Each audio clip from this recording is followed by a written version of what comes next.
ដល់ពេលវេលាយើងរៀបការជូនកូនក្រមុំដែលបងប្រាថ្នាបងនឹងសន្យាថានឹងយកឲ្យរួចស្រស់ជីវ៉ា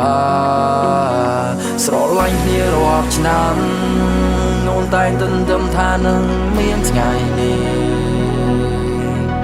ថ្ងៃដែលរួនរងចាំ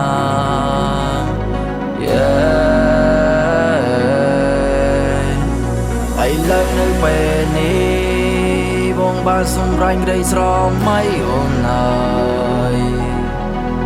កុំបារម្ភអូនអើយបងមិនធ្វើឲ្យយំឡើយឆ្លងកាត់ស្នេហាវ័យក្មេងរូងបងតែងតែវង្វេងគំនិតមួយនេះនៅក្មេងបងទុកស្នេហាជាល្បែងពេលដែលបងបានជួបមីមេទើបយល់ໄວថាជាស្នេហ៍ចង់ឲ្យរូងអូននេះនៅក្បែរមិនចង់ឲ្យអូននេះព្រួប្រែរូងអូនព្រាមដូចដួងខែឲ្យបែររូងចង់នៅក្បែរមិនចង់ឲ្យអូនទៅគេគ្មានស្ងួនបងតទេ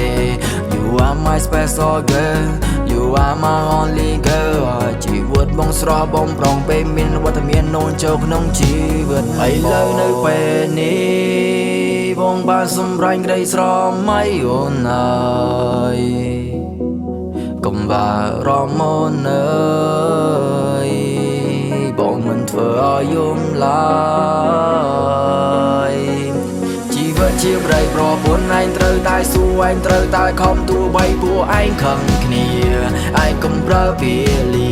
ភ្លើងខាងក្នុងឯងកុំយកចេញក្រៅហើយភ្លើងខាងក្រៅឯងកុំយកចូលក្នុងជាមើលថែគ្នាដូចចាកោងក្នុងណា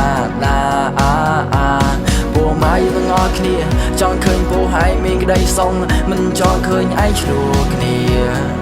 ទេណាអត់ដឹងមិនទៅទេជួនបងមានលុយចាយមានលុយចាយឲ្យច្រើនហើយបើជីវកម្មឲ្យរីចំរើមយក